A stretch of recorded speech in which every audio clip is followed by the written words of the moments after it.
good. Hello and welcome. How's everybody doing today? Welcome to H&D Abroad. I'm Herman.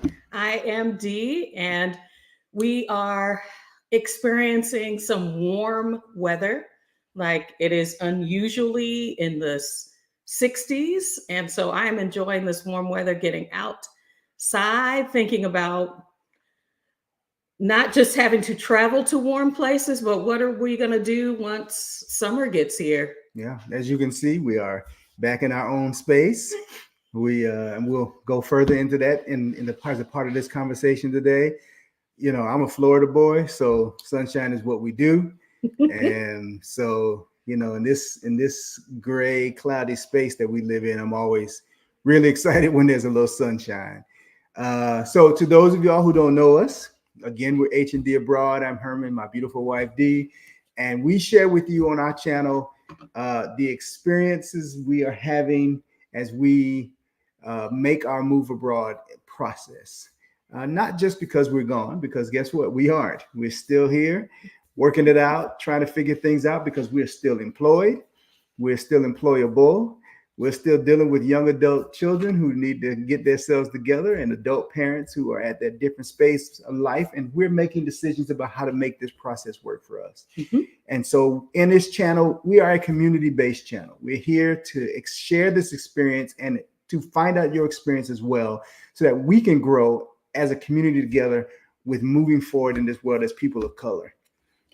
Yep. So the focus of our channel is seeing the move abroad process as a plan A for building generational wealth and embracing a healthier lifestyle. And one way we think that will work is experiencing the world. So I can do that.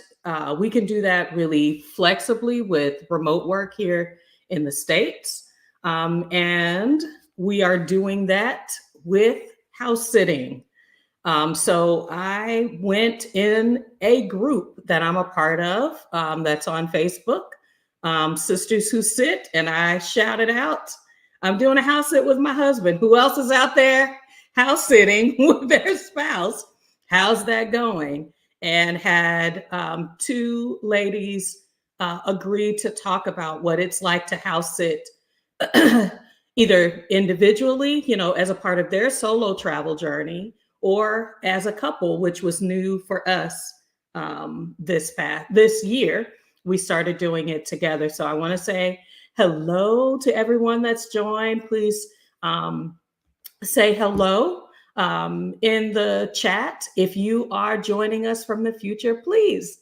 We always love to see you say hi and ask your questions in the chat along the way. Remember that this is a conversation. It's not just us talking to our guests. This is us talking all together. So throw your questions in the chat. And even if you're watching later in the future, throw questions and comments out there on the comment section. And we definitely respond to all the comments that come through. Absolutely. So don't forget to like this video, share it, and subscribe if those are things that work, that you want YouTube to bring you more of our content as we go live every Saturday. All right, so we're bringing in our guests. We're going to allow them to introduce themselves, tell you a little bit about themselves, about their maybe the time frame of their traveling together journey as we get deeper into Black travel. All right, so Michael and Michelle. Okay. Hi, everybody. My name is Michael. No, I'm Michelle. What a way to start, right? Right on. Well, our names are so similar. I get confused often. So it's all right. You must be parents. Yeah, we're parents. And we have another Michael. Our son is Michael, too. So anyway. I'm Michael, and we are both working. I own a technology services company, and Michelle, she's an attorney.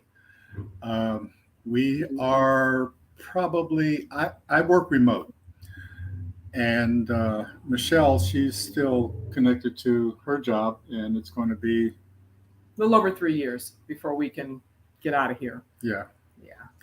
So, and we've been house sitting for about how long? A year. We've been About a house year? sitting for about a year. Ah, okay. And we started the house sitting in order to facilitate the journey down the line in order to be able to move abroad. Our plan is probably not to move abroad permanently, initially at least.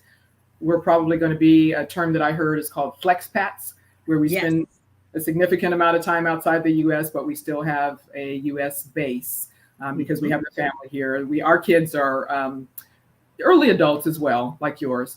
And I have my mom with us, so we need to kind of maintain a presence here.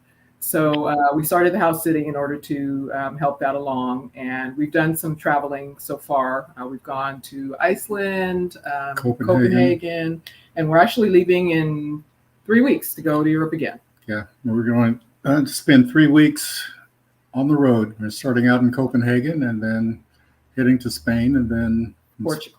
Spain to Portugal, yeah. So it's going to be, we're looking forward to it. We're really looking forward to it. It's good to have you here. Thank you. Ione, Alonzo. So I'm Alonzo. and I have been house sitting since June of 2021. And I have always had like a crazy travel bug. And my husband's not as inclined to travel, but we did a first house sit together in December of this year.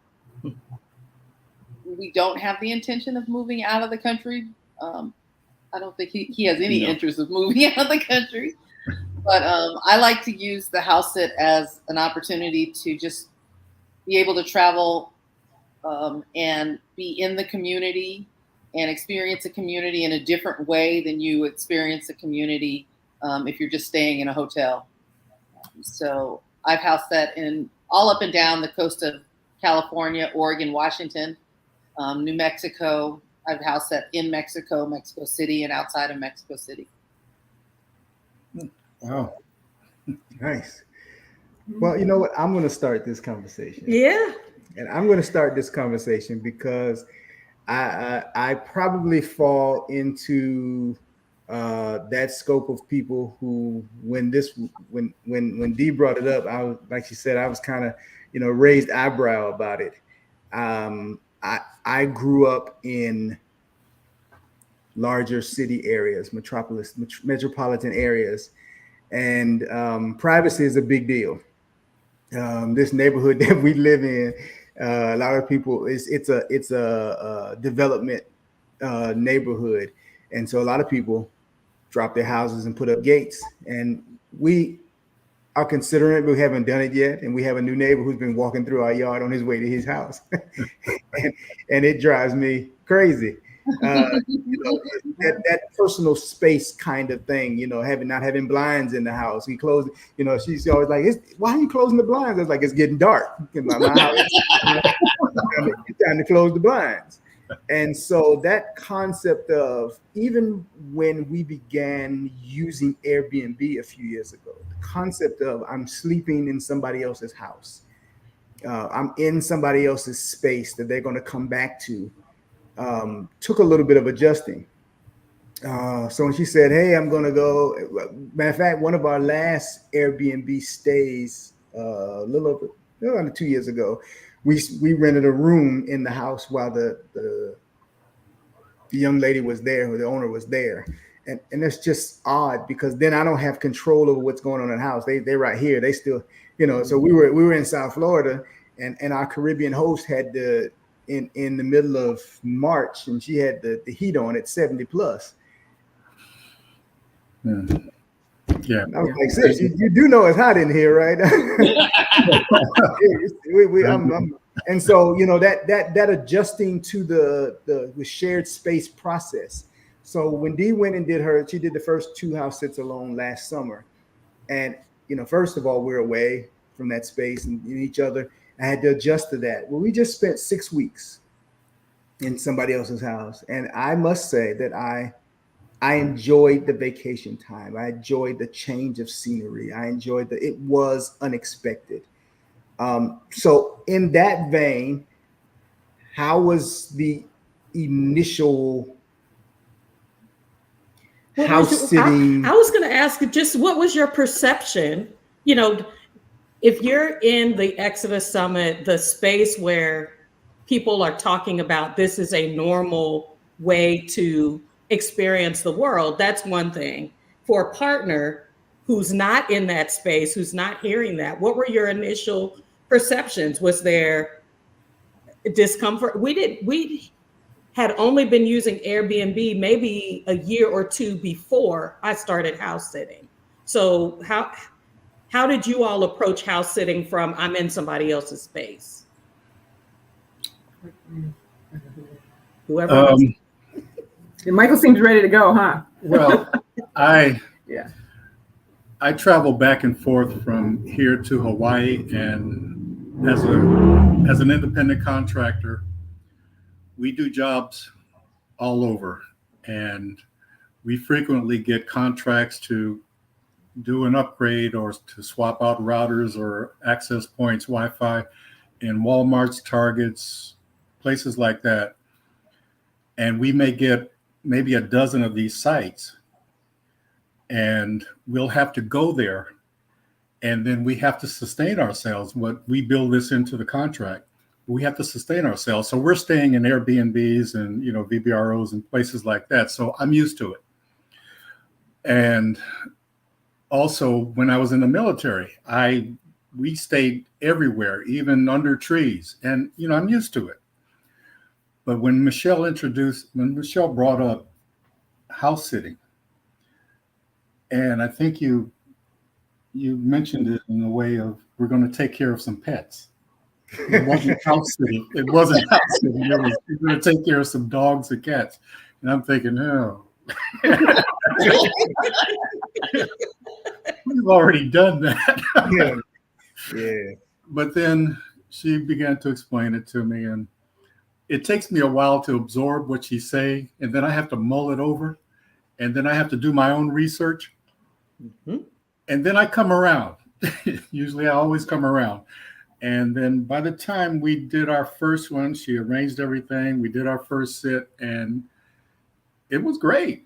I loved it because just like you just said, it was a vacation. We get away and just go someplace else and do something. We have to walk the dog or something like that, and that's fine.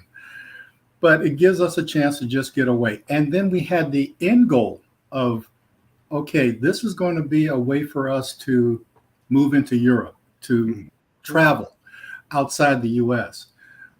We just keep doing sits. We keep getting 5 stars, and then we just keep going. So we've done 10 sits so far, and we've been sitting for how long? About a year. Yeah. And now we're getting requests, unsolicited requests from all over the country, all over the world. People are asking us to come sit for them. We got one from England or Scotland, was it? Scotland, yeah, to come sit for us. And we'd have to take care of the farm animals, but that's cool. We can do that. But I see it as a means to an end, and I'm loving it. So wouldn't you say that? Yeah, I think it was a good decision. I mean, it's worked so far, and can't wait to see where it takes us. Yeah, yeah, absolutely. All right.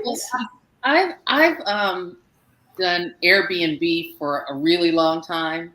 I mean, we traveled to Paris probably 15, 16 years ago, and I rented someplace. It wasn't through Airbnb. I found some link to something on the internet, and we rented the smallest apartment with the smallest bathroom in the world in Paris. And so Alonzo is not, I'm a really relaxed traveler. I'm go with the flow. Oh, the bathroom, you can barely step in. Okay. And you just step in there sideways, whatever. He's like, I can't take this. So, in terms of doing not Airbnb, but doing trusted house sitters, he was just, I would go and come back with my stories, and he'd be like, mm-hmm. And additionally, like taking care of pets, the dog we currently have has worked itself into Alonzo's heart. Previous animals have not. So we're trusted house sitters. It's like the animal is going to be my responsibility, but it also can't be an animal. In my sense, looking for a house sit for us to do, it can't be an animal that's going to be high maintenance or problem or aggressive or, it's like I have to look for what's the right animal for Alonzo. And our first sit, the animal was pretty easy. What we did find though was that the house was not set up in a way that I would do again. The guy told me it was a really comfortable hide-a-bit.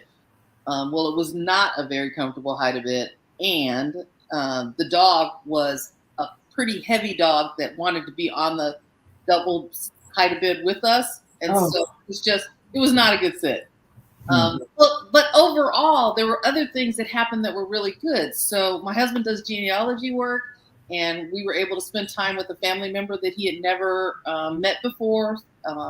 And I had 2 friends in that city, and we spent time with those friends. So that part of it worked out really well. So we just have to keep kind of tweaking it to make sure that it works. But being in other people's spaces, I have to look at the pictures better in terms of where we're going to sleep for the next tour.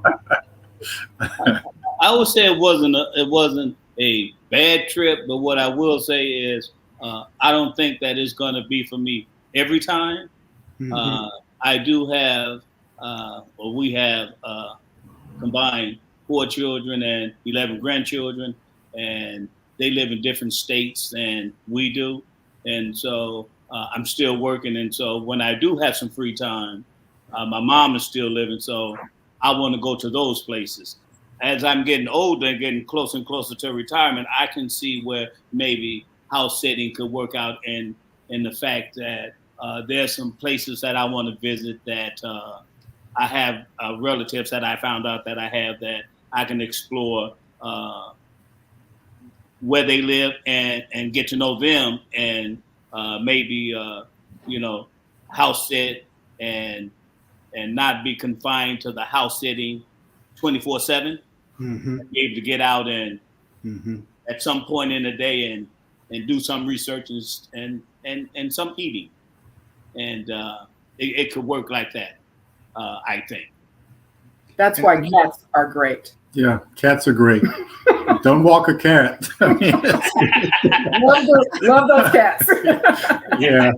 That's what I thought, but I looked at a house sit a couple of weeks ago, and I did an interview, and the pet owner. Well, there was a couple of things. I was going to a city that had I have several nieces and nephews, so I was definitely planning on seeing them. But the pet owner's requirements were that the cats be groomed in 3 ways every day. So they wanted the cats to be brushed every day, they wanted their eyes cleaned every day, and they wanted their heinies cleaned every day. That's high maintenance. When I got off the phone with them, they chose me, and I'm like, that's not the house sit for me. So yeah, I look very carefully at what the responsibilities are, and if the dog or cat, if the responsibilities are take 17 paragraphs, it's not for me. Right. Yeah. That's what happened with our last sit. I just saw the profile page, and it was just an awesome view from about 1,500 feet above the coast, and all you could see was the coastline. And down below was this swimming pool and a little casita over here, and it was just a 1-day sit. And I said, "Let's do this one. Let's do this one." Yeah, and we had actually said no, we were just busy, and that was the one. We were actually on the way out the door to another sit that was a 6-hour drive away, and it was no more sits. And then he comes and says, "Let's do this one. Let's do this one." And I have to admit, when I looked at the pictures, I was like, all right. I mean, it was a 6,000 square foot. It was a mansion. Yeah, 6,000 square above foot. The coast, Pacific coast, In La 180. Yeah, in La Jolla. It was it was amazing. It was this amazing mansion. Yeah. And she said, "Did you read the requirements?" I said, "No, let's just do it." Yeah, and it was a little bit hairy. There was one issue with the dog. The dog was like the alpha female of all alpha female dogs. And she weighs about 65, 70 pounds. Yeah. And she's just young, and she she will bolt at any other dog. Every dog she sees is like, I need to kill you. That's her mindset. Wow. And so it was a little rough on, he walked her because there's no way I could have done it. Yeah. But that's one of the other amazing things about house sitting is sometimes you get just really beautiful houses, just great houses. And it's wonderful to just stay in a place like that, I did not do what I was supposed to have done. House sitting is familiar to us. House sitting may not be familiar to everyone. Right. And I didn't think about, y'all, I'm thinking about my audience all the time, but I did not remember to do this. What is house sitting? Because we've moved into why house sitting works. But okay, so all of us are a part of Trusted Housesitters. It is a platform that you complete a profile. You do a description of yourself that host will review. You're putting information about your familiarity with caring for a pet previously, being a dependable, mature person, and you go through a review process. So the person that is completing the profile gets a background check. If you are house sitting with a partner, usually I have pictures of us together so that they know that there may be a house sit that my husband will go to. And I try to state when I'm applying for a house sit, if I'm doing it alone or if my husband's accompanying me. And so we are reviewed. The same thing is happening with host as far as Trusted House Sitters is trying to make sure that the people that are on their platform have the same level of review of the host. It is our responsibility when we are searching, which it gives you the ability to say, do you want to sit for certain kinds of pets or no pets, which is what I do, is no pets. You can sort by, area of the country, but you can also do some subcategories so that we'll get into later. But, high-speed internet is important because I actually work and do the house sit. So you learn what your priorities are, what the criteria for you to be able to comfortably stay in a space and do the things that you need to do, as well as reviewing the requirements of that the host is asking for you to do for their home or for their property or for their pet. I have hosted several conversations with my Exodus Summit sisters, people from Sistas Who Sit, which is the Facebook group hosted by Diamond Crystal, where we have talked about how to check the details, how to make sure that this is a house sit that fits with those things and questions you should ask and the way that you should interface with the host, just like in an interview. Yes, I'm being interviewed, but I'm also interviewing the host. And that starts with taking a look at the pictures in detail, close up. If people aren't doing that, do that. And then also looking at the responsibilities. And like you all have said, if it's super short, I question it. If it's super long, I know it's probably not for me because of how I want to engage with house sitting. So that I hope is a good background of what house sitting is. And we have our discount code.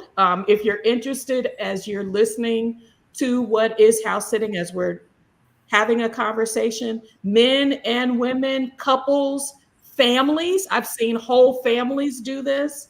And Trusted House Sitters is only one of many platforms that allows you to stay in someone's home. The core of it is you are performing a service for the host. you're taking in the mail, you're making sure plants get watered, or you're taking care of a pet or pets on the property in exchange for free accommodations. So that is something I want to make sure that people understand, is that this is different from Airbnb. Yes, we do have a place to stay, but all of us are performing duties. And because you want to do that well, because all of us want those 5-star reviews. 5-star reviews. Before it goes down, I want that 5-star review. And I want to get a piece in that. Agreed upon services and well understood services. Know what you are getting into. KB asking, what are any of the red flags? This is, you really want to ask, you really want to pay attention to what you're reading. We have not agreed to any pet sits yet. One, because I haven't done but one He's with the her. pet person. That's what she says. But There's a long story. Yeah, I don't mind the pet sitting. I'm okay with that option. What I know is, do not take for granted that pets are personalities, that treat pets like independent individuals. Don't just assume it's a dog and it's going to, because I'm the person with the food, is going to follow me. You need to be asking questions. How does your dog respond to strangers in general? How long do I need to be there in advance? There are things you have to practice and prepare for that. But we've also seen house sits that look like they're trying to get free labor. Yeah. And so you have to pay attention to that process as you're looking. A lot of it is clear, and if it isn't, you ask questions. Let's see. So, are there keywords from prior views or homeowners that we should consider red flags? So, why don't we start with reading the post? That's a good idea. What are your red flags? I mean, I think we've talked about, just the detail. The detail doesn't scare me. It's what they're asking. Right. I think one of the red flags for me are hints of aggression when they're talking about how the dog interacts. If it's so important that they're putting it into their outline that the dog is aggressive, then I want more detail about that. Mm-hmm. I don't want to be involved with the dog. I don't want to house sit a dog that's aggressive, or it's going to put me in danger, or put other dogs in danger while I'm trying to walk them. But that's not what I want to do. That's not my desire. I would agree with that. The last sit we did, the one in La Jolla, the pet owner, she went out of her way to make sure that we were comfortable. She explained the behavior of Chance in detail, and she elaborated, and she kept asking us, "Are you guys sure you're okay with this?" Yeah. Because she knows that it's a big dog and Chance will jump and run after whatever, and it takes some muscle to hold a dog back like that. Mm-hmm. One of our sits in Sunland, Michelle did, and the dog was a large poodle, Vivi, yeah, and sweet dog, very sweet. And Michelle was walking her. The pet parent let me know that Vivi liked to chase squirrels, so I knew that. Okay, I knew that, but I saw the squirrel first, and I had the leash wrapped around my hand, and my brain just didn't process quickly enough. I should have just dropped the leash. Okay, that would have been the safest thing for me to do, because we were on their street, and it was a fairly small street. If I had dropped the leash, she would have run after the squirrel. It was just across the street, going up a tree. It would have been okay. But my brain didn't process quickly enough for me to do that. So Vivi took off, and I went up in the air and flipped around a couple times, I think, came down on the asphalt, and got drug a little bit as well. It was bad. I actually ended up going to urgent care. I think maybe a couple days after that. And it was okay, but it was pretty traumatic. And I do have permanent scars from that situation. So you really do. But in that situation, I don't know what we could have done differently. The owner told me about it. And actually we walked the dogs together the day before, and I think he had to leave. And so he walked that dog the first time, and it was fine. No issues. Yeah. Well, she bolted at this other little dog, but I was able to hold her. I expected it. I grew up with big dogs. So my mindset is just, okay, I know to put a little muscle in this. But Michelle, this was the first for her. Yeah. So she got drugged down the street, and that was bad. But then this last sit, the dog was bigger and stronger. And Michelle said, no, I'm not doing this at all. No. And, it was okay. So I took the dog, and the dog was stronger than Phoebe, but, I was able to maintain. But these are some of the things you have to be mindful of. Is it going to be a big dog? How much does the dog weigh? Is this dog excited by other things, animals and things like that? So, yeah, this is... I think some other red flags, because I've been looking to see, could I find a breed of dog or size dog? So I've been in the Facebook group looking at, okay, maybe a Maltese. I mean, it's smaller, but, so some of the red flags for me are the dog is clingy. How much time can I spend away from the house? So if they're saying, you can't be gone more than 2 hours, that's a dog that may have high anxiety. Where does the dog sleep? Our pets have never slept in the bed with us. And so not even in the room with me. Correct. And so, even if they don't state the red flags, you need to have a list where you ask questions like, does your dog take injections? Does your dog need medication? What do I do? I have a friend, I've had her on a couple of times. Her name is Ozzy. If you all have followed our channel, and she's been in both of the house sitting conversations. She had a pet that had been having some health problems. And the only thing that the owner told her was that don't leave any food on the floor. And because the dog has a weak stomach.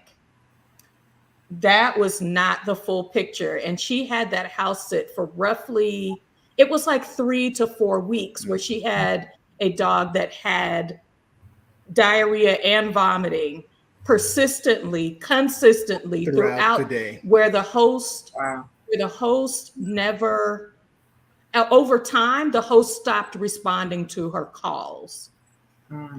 And so she couldn't figure out what was wrong with the dog, even getting permission to take the dog to the vet. So digging into, if the dog is having problems, what problems, and what do I do if the dog does have problems? Like I said, giving injections or medications, asking if there is, I feel like another keyword red flag is this was a rescue dog.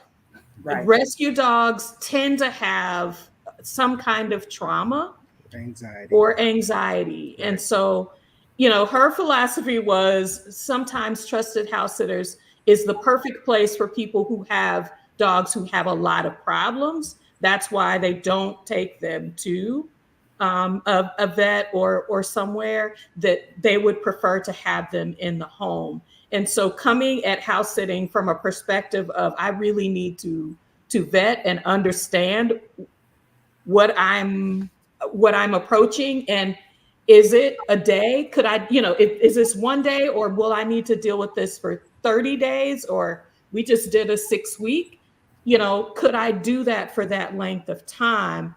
really should be the balance of the conversation. These are great experiences. But it has to be unique to you. It has to be authentic to what you're willing to do. Right. When the ad says 11 cats, no, thank you. Right. One cat is plenty. One cat is plenty. 11 cats is daycare. And I just, everybody has their limit of what is okay for them and what space they want to fit in. Not having pets with this stay has been good because, okay, we're watching plants. Now, if I'm doing a sit alone, which I haven't worked up to yet, if I'm doing a sit alone, I'm actually not doing plants. That's not my thing.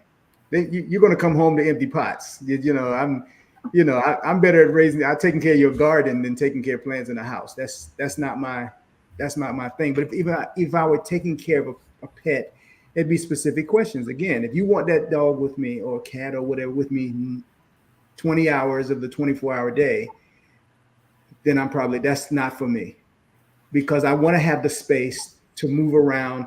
As Alonzo said earlier, I want to see the area in which I'm visiting. There's a bit of selfishness in doing the house sit. Mm-hmm. And if my selfish needs are not being met, then I'm just servicing you, and this free accommodations is almost a waste. Right. Make sure it matches your needs to explore whatever your process is. Now, if you want to go in and you want to dig in and you want to be with the animals all the time, people have horses, people have everything from fish to, doggone near bears. I'm waiting. But if that's where you're into, do what's in your comfort space and ask the necessary questions. Yeah. Okay, so it looks like, Michelle, there's a question about who pays if you have an injury. I believe Trusted House Sitters has insurance for things that occur at sits. But speaking personally to my situation, I have insurance. So I just went to urgent care. I think there was a copay. I did it. It was early in the process, and we were, as I explained earlier, just trying to build our house sitting profile and get the reviews. And so it wasn't a big deal for me to just pay the copay. But I believe they have insurance. Yeah, they've possibly not for medical care. There are different levels, so I would definitely review what is available on the website. I have had friends that have said, "Hey, the owner has reimbursed some of my cost if I had medication or copay, as long as they were able to present those receipts, they've reimbursed because that happened in relationship to your care of their pet. Yeah. But I want to create a realistic view of what is house sitting, but house sitting does, as a matter of fact, I decided the locations I chose, we're getting ready to leave the US. And so I'm choosing places that were close to family members.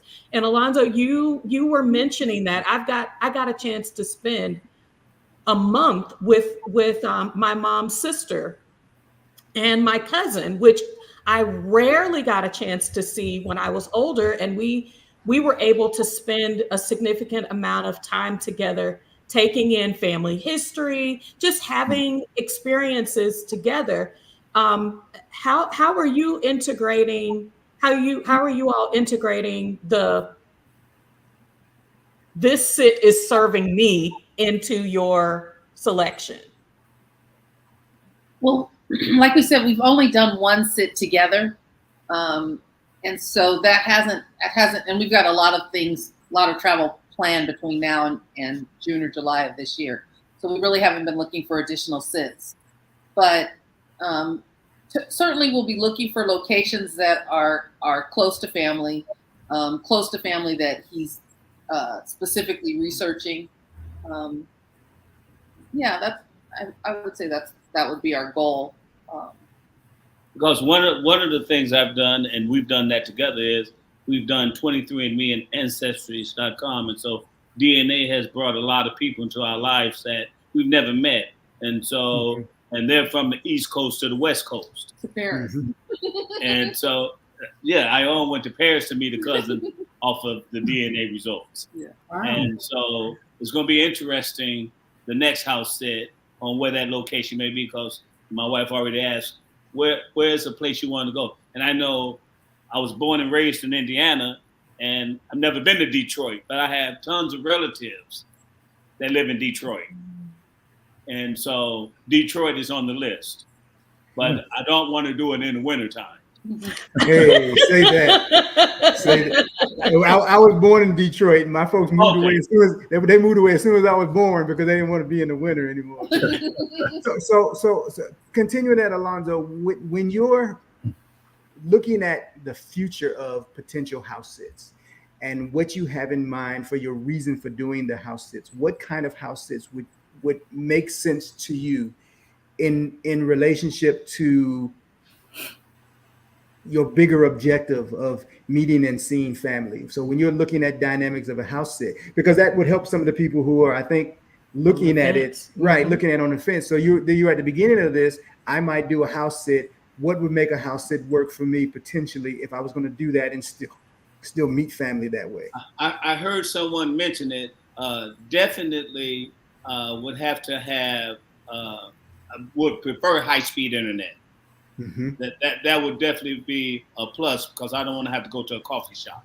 Yeah, high-speed internet, low-maintenance animal, and it has to be a really nice house. I mean, the reason for me to go to do these houses, I don't want to go to a house sit and be in a house that's not as nice as the house that I live in. My goal is to be someplace really nice, maybe to have a nice view, be in a nice neighborhood that's comfortable to walk the dog, where I don't have to go and take the dog to another neighborhood. So yeah, we're interested in nice places. You know, that's kind of the goal also. Yeah, and to that point, if I don't have the comforts of home, I can stay home, because I have all the comforts I need right here. And so I don't want to go somewhere else and have to sleep on a cardboard box with wires poking in my back all night long, because I'm gonna find a hotel. I agree. Yeah, I mentioned to Dee when she was talking about the young lady with the dog. I think I would have, after a couple of days, taken the dog to the kennel, contacted the owner and said, "Your dog's at the kennel," because I'm not going to be stressed out about a situation. Now Dee asked, once we get chosen, we ask the. Wait, ask Michelle and Michael the same question. Oh, I'm sorry. Yes. You know, I think it's okay, because we shared earlier that, you know, the house, I mean, that's a big deal for us, is what does the house look like? Like I said, we had agreed no more house sits until we see this. He finds this one that's beautiful. Yeah, it's the house. I mean, we stayed in a 100-year-old Victorian, and that was just amazing to, you know, every room that you walk in at that house was like just an odyssey, looking up at the ceiling and the walls, and it was gorgeous. Yeah. So that was wonderful. Yeah, but in thinking about the original question you asked a little while ago about some of the red flags, I think now that we've done sits and we've had some experiences that were not so great, one of the red flags for me is the age of the pet. Yes. How old is that pet? Yes. We did a sit in Pasadena, and the dog did pass. The dog passed. Yeah. Not on our watch specifically. Oh. The parent came home, got on the plane, and the dog was waiting for mama to come home, basically. Yeah. And she died. We were in the car, got back home, and within an hour and a half, we got a text that she had passed. And it was supposed to be a 2-week sit. It ended up being a week because they had to come home. Well, one of them had to come home. Yeah.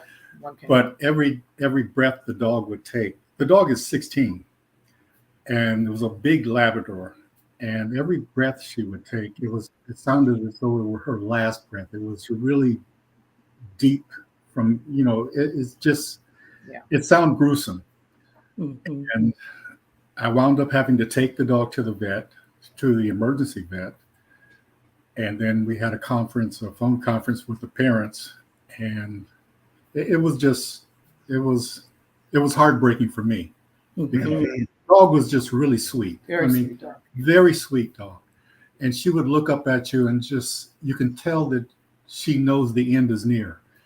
And your heart just goes out to her. And I just sat on the floor and just pet her, and she just put her head in my lap. And just moments like that, it really gets to you, you know? Mhm. So after that one, we said no more senior pets. No more senior pets. And we did one before that, the little Chihuahua. Yeah. What's her name? Zoe. Zoe was 13, 14, Yeah. a Chihuahua, and she had arthritis, and she had dementia. She had dementia. And the owner said, look, I know Zoe's old, and if she should pass while you guys are here, I don't want you guys to have to deal with a dead dog. Just put her in a plastic bag, put her in the freezer. We'll deal with her when we get home. And we thought about that. It was like, Say what? Did they tell you that before you got there or after you were there? No. On the Zoom Okay. meeting. Yeah. Before we accepted. Wow. Yeah. I mean, Wow. after we got over the shock, you start thinking about it, and it makes sense. Like, what else would you do? You're not Yeah, going what to just else? leave her on the living room floor, you know? So You're not going to call the vet. You're not going to call the coroner. What are you going to do with it? I had a house sit with a 20-year-old cat. And I was trying to establish myself. It was when I was first taking house sits locally. And the cat was 20 years old and it had to be on medication. So I went by early to find out how to give the cat medication because I thought, oh, I can do this. You know, I've had cats before. But you had to wrap the cat up in a towel and then shove the syringe down their throat and pop the pill down their throat. mm. It was horrible. Yeah. But I walked in and I said, you are going to live until your mother gets home. We have an agreement. And the cat did live, but the homeowner had left like basically the information for the cremation, who to call if the cat passed away. And she's Really? like, don't worry, if the cat passes away, this is who you call. I'm not, you know, I'm realistic. The cat is 20 years old. The cat is going to pass at some point. Right. And so my experience was not a bad experience, except that I don't want to ever have to give cats medication again. So that won't be something that I do. But I don't like to give animals medication. So if I can avoid that, I try to avoid that. Although my last sit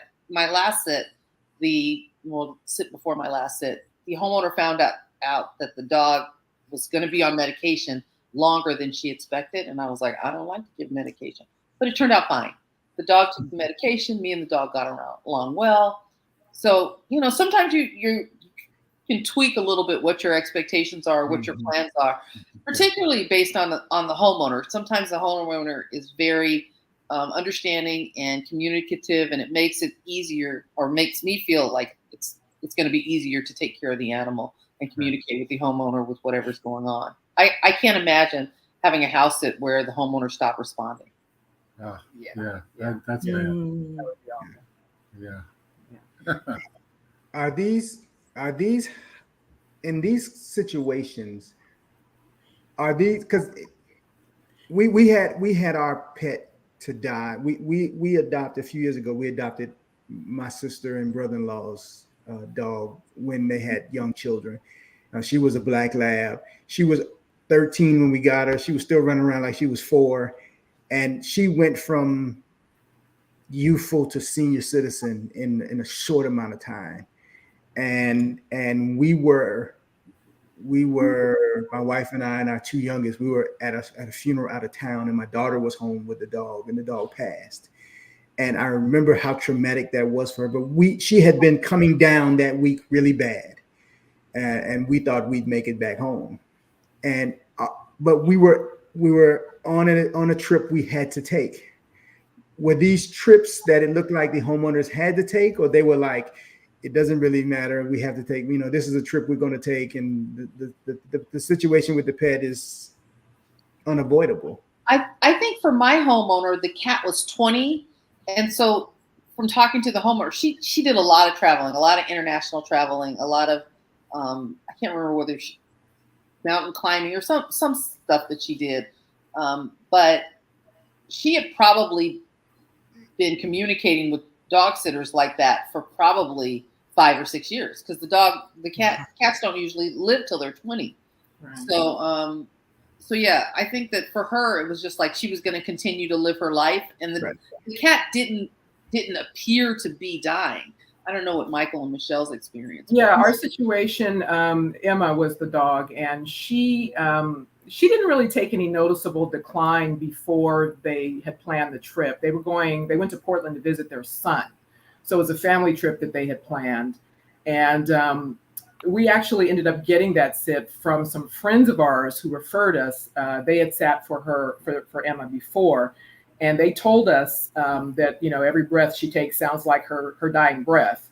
But so we knew, that she was that she was old. I mean, she was 16 years old. Yeah, she had respiratory issues. Yeah, she had respiratory issues. But we didn't have any real indication that she wasn't going to make it, before they left. And as I said, it was a referral from a friend. Our friends had sat for them. They moved to Portugal. And then they said, well, they asked them again, and they said, well, Michelle and Michael can do it. We talked to Michelle and Michael, and we agreed to do it because of the referral. And we were still, building at that point. I think that might have been our 4th sit or 5th sit or something like that. Right. So, we were just, anytime somebody said, come sit, unless it was something really, lots of red flags, we went ahead and took it. So There's a red flag that we have with the pet owners. That one therapist lady. Yeah. Yeah. If the communication is difficult, trying to set the sit up, that's a huge red flag. We had one where she chose us, and we kept trying to, it actually started and continued over a 3-month period. I applied for the sit. She asked a question, when can we get together? I responded, gave her a few ideas, and then she ghosted for probably a month. No, it was a month.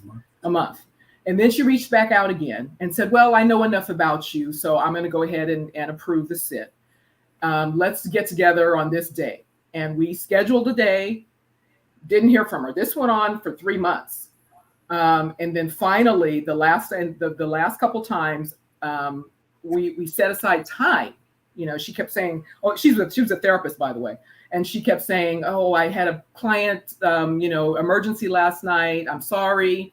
The very last time she did that, didn't hear from her I waited like 2 days after that. And I texted her and said, I'm sorry, we're no longer interested in your sit. She replied immediately and practically begged for us to continue to do the sit. And I was just like, you know what, this has been going on for months. And if it had been once or twice, we understand. Everybody's busy, stuff happens, right? But under that circumstance, no, I'm sorry. And we're thinking if something happens to the pet and we get this same kind of communication. Yeah, we can't reach her. This is not a good thing. We don't want to go into this. So, Right. yeah. But a red flag also for me is very young pets. So, I'm like, if that pet's just been weaned, please, that pet needs to have a level of training. So any pet under 2 is not my pet. I don't want your pet getting attached to me and then trying to go home when it was time for me to go.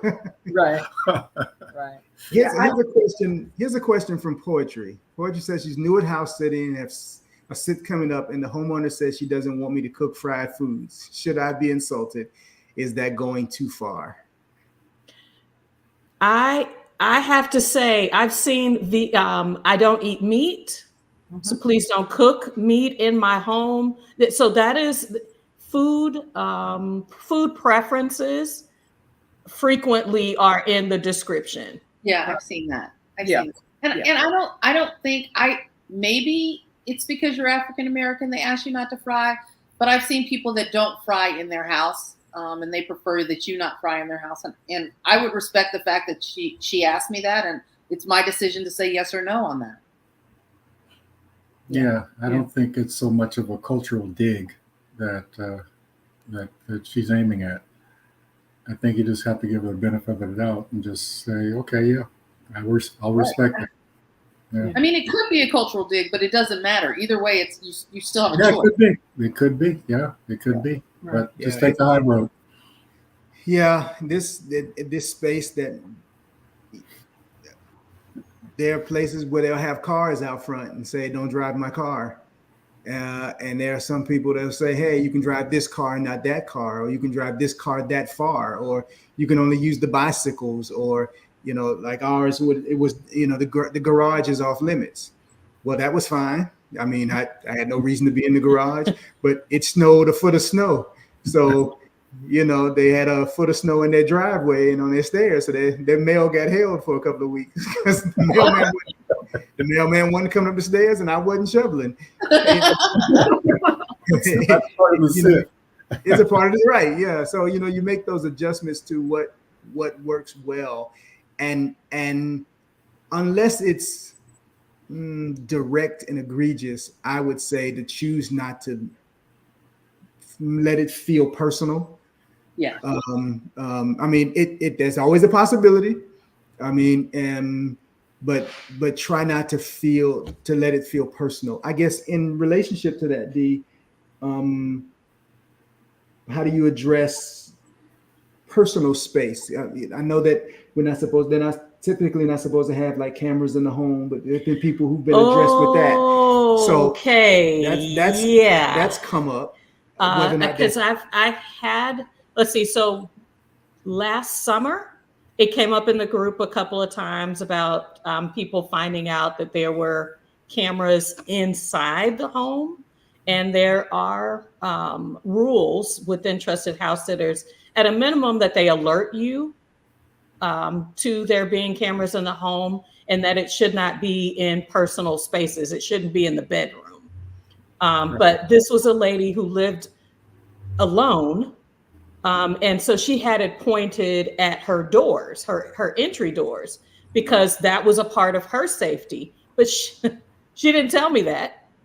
And I decided to just be okay. I was like, I'm not doing anything. I don't care what you see. I'm not doing anything. I'm entering and leaving the house in a good shape.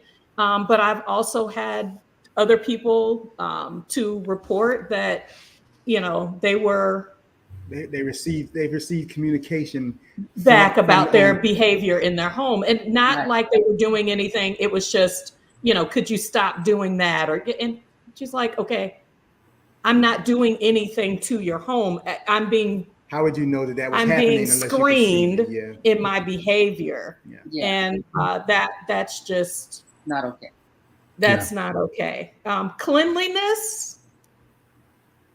Yeah. Cleanliness is why we are in this space together today, because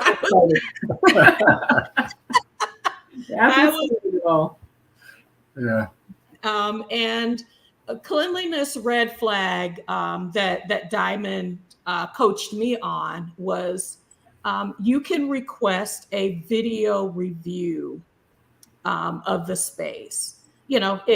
Especially for me, if I'm caring for indoor plants, I'd like to see your plants. I'd like to see the health of your plants. I'd like to see where your plants are located. And, is it a botanical garden? Like, I'm going to spend 5 hours of the day watering your plants? Or, is this something that's doable? But people are also saying that people aren't as clean.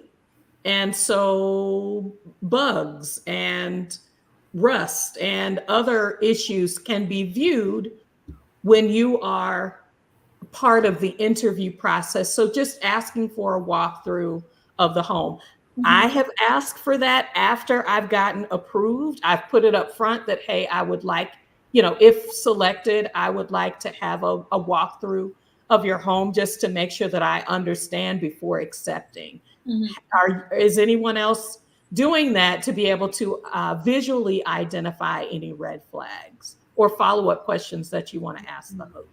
No, we usually will request, or the homeowners will just say, look, we'll show you, let's take a walk through the place. And they'll bring a laptop or phone and they'll just show us different things. And this will be your room. And here's the dog, say hi, and stuff like that. And we can get a sense of what the home is about, or we can arrange to go there if it's close enough. Mm-hmm. And just take a walk, meet the pets. And that's something else too, going ahead of time before the homeowner leaves, so that you can get that intro. This is okay, Zoe, we're okay. So that, I think that's important, being able to have that connection by way of the homeowner, the pet owner. So yeah. I've always wondered on sits where we don't go ahead of time, when you walk into a house, like, what is the dog thinking? Like, who are you? Like, Yeah. I mean, that just, so I like to go ahead of time if possible. Because I don't know, I would just think if somebody's coming into my home, as a pet, like, who are you? Why are you here? So. But sometimes that's not always possible. Yeah. I mean, because of the distances. If we start doing sits in Europe or wherever, a different state, then that's not practical. So you're just going to have to do a video chat and just introduce yourself on the screen to the dog, or the cat or whatever. So yeah. Michael, you alluded to something I think is important. I recently, while we were on the house sit, we went out. Dee met with some of the ladies from the summit, and I was at a separate table doing my own thing. And there's a gentleman sitting there that we struck up a conversation. It was a community table in the restaurant we're in, and we struck up a conversation, and we talked about house sitting. And I recommended to him something I would like to say out loud. Start a few house sits where you live. Mm-hmm. Yeah, it's in your community, in your city, and that way you are familiar with the area already. You're just acclimating yourself to a sit in someone's home, and it allows you, as Michael said, the opportunity to go by, meet the homeowner, meet the pets involved or the plants you have to take care of, and it may be a shorter period of time. It gives you a time to kind of process through that.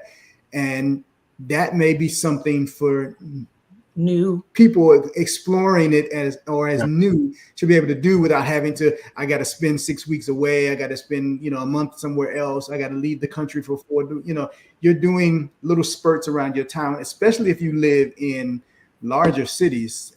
I would probably guess that it happens more often than you're aware of. It looks like you have also done local house sits. Has that been? My initial sits were all local house sits. The reason that I was doing local house sits is just because I wanted to build up my 5 stars in order to get the international house sits. Yeah. But in the San Francisco Bay Area, Rover is a big thing, and so people pay a lot of money to have their dogs taken care of. So as I look at the trusted house sitters house sits, at that time, I was, particularly paying attention to, like you said, those animals that might be challenges. So the person's not choosing to have Rover. But yeah, in the San Francisco Bay Area, there's a lot of house sits that are available, and there were a lot for me to choose from to establish my 5 stars. Yeah. And there was one of them that I went back to a couple of times because the house was so nice and there was a pool. And she's like, don't walk the dog, just swim in the pool. And when you swim in the pool, the dog will run around the pool in circles, and that's his exercise. Perfect for me. That works. And it was a nice house, a nice view. So, I would go back there. But then other people have contacted me again, asking me to come back to their houses. And I have no desire to, because I pay for my dog to be walked when I do house sits. So I have no desire to pay for my dog to be walked to house sit locally. Yeah. Because my husband works outside of the home. I work from home. I'm so glad that there are places to talk. Poetry was mentioning that she felt like it was a racial dig. I turned down a house sit because I didn't like the approach that the host had with me. I feel like the set of questions that I have are really just I want to make sure I'm a good fit and that you're a good fit with me. If you're not okay with a request that I have, it's okay. But there are some things that I need to know if I'm going to go across the country. So, we're in the South. This was in California, in Northern California.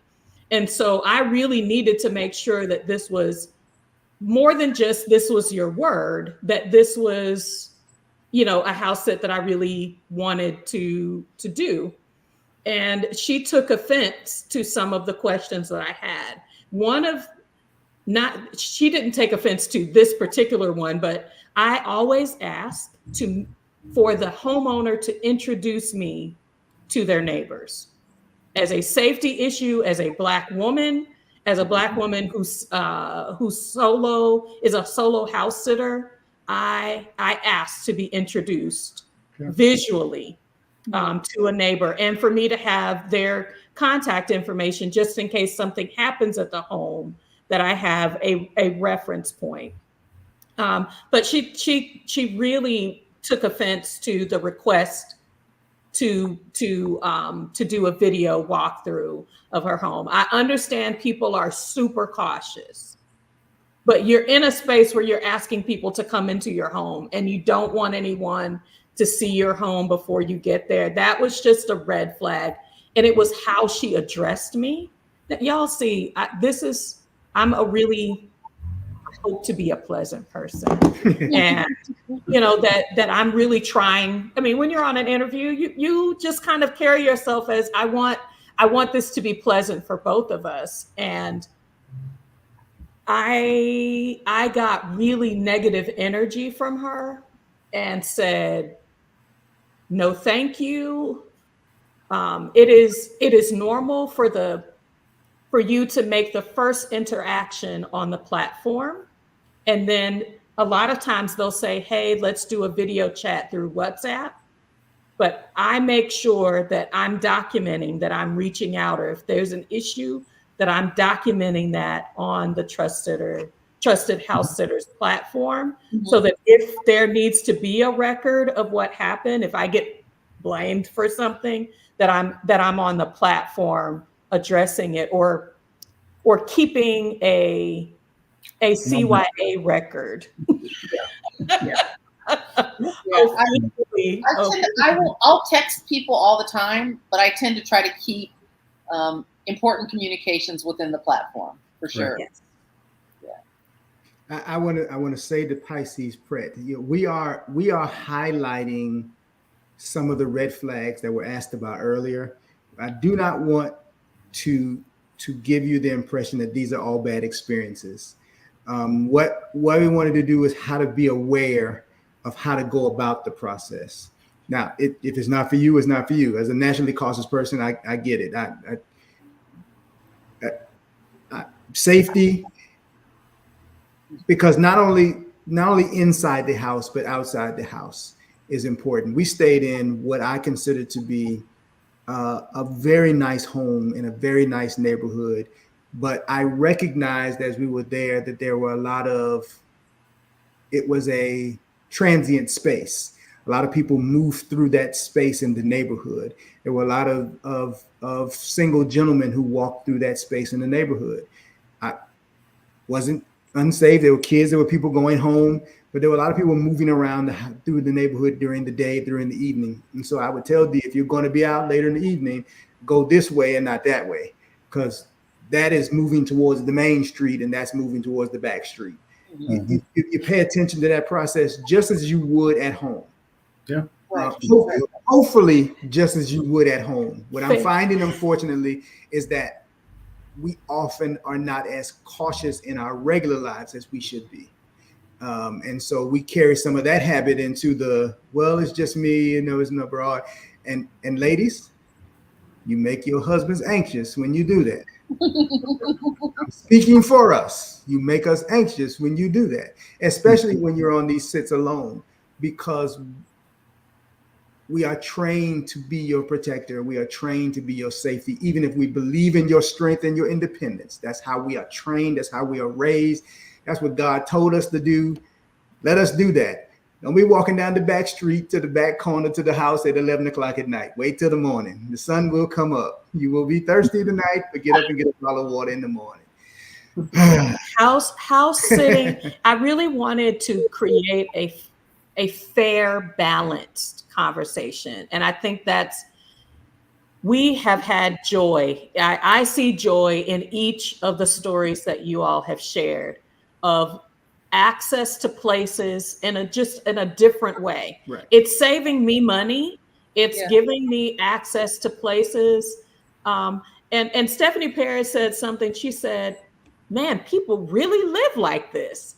People really, they have, and so I can have those things by leveraging a skill, a resource that gives me in exchange for that experience. So house sitting, I'm hoping that what you have seen in each of our stories is why house sitting works is individual. It is determined by you, but you should have a vetting process to understand why it will work for you. Yes, it's working.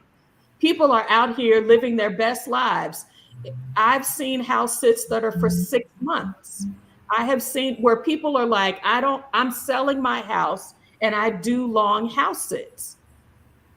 It is working. You have to be very clear on what your needs are and very clear when you are vetting the opportunities to make sure that it works for the homeowner and works for what your personal objectives are. Ione and Alonzo, did you all have any closing thoughts as we're, trying to give that balanced view of why house sitting is working? Well, I would just say that my experience it's been really positive. The homeowners that I've met, by and large, have just been really nice people. I've had nice experiences. I've communicated with some of them after the house sit about one thing or the other that we've talked about during the house sit. And so I've had really good experiences overall. Yeah, so have we. Yeah. I mean, there's been a few hiccups, but it's been an adventure. We've enjoyed every bit of it, and don't regret even the dog that ended up passing. We feel like we were supposed to be there for her, during that time.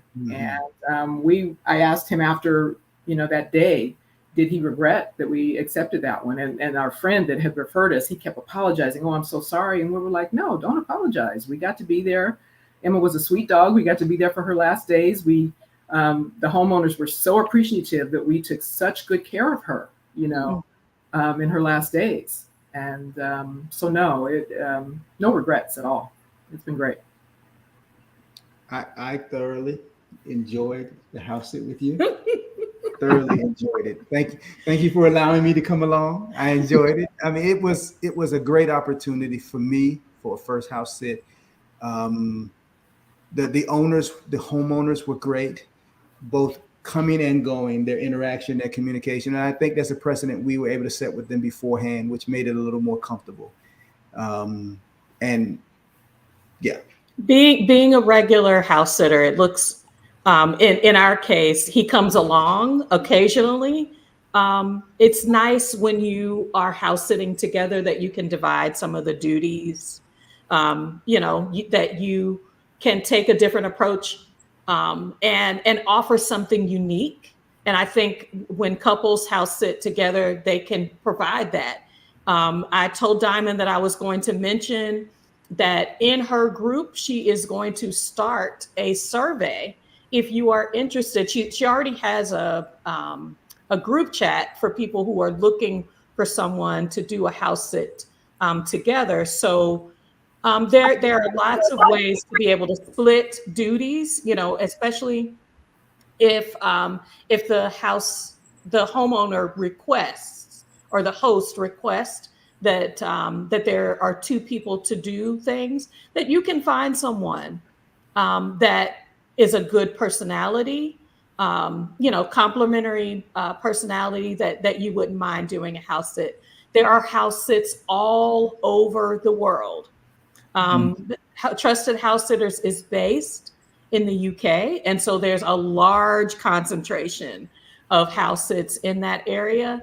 I've seen a lot in California, so I'm hoping to eventually get out to California. But now is the time. And I wanted this to be done in February because starting roughly about March, everybody's going to start putting their summer house sitting opportunities on the website. So if you're not on the Trusted House Sitter website, go ahead, sign up, get your profile complete. It does take a couple of days. We talked about the background check process. There's several steps that have to be completed before you can start applying for house sits. Once you are in the system, go ahead and set those reminders. You can go in and look at, even if a house sit is not available in your place, you can set your filters to tell you when house sits are available for a certain city, or if you only want to do reptile sits. You can select that in reptile sits. Now, y'all know that's not my ministry. That is not my ministry, but there are people, there are all kinds. We talked about horses. And I mean, we have laughed. Somebody had probably about 20 animals. And now it tells you, there haven't been a lot of people applying to the house sits. And I keep saying, and you wonder why? 17 animals. I'm like, yeah, no. Yeah. So, Farmers don't house sit. but some have been in a yurt.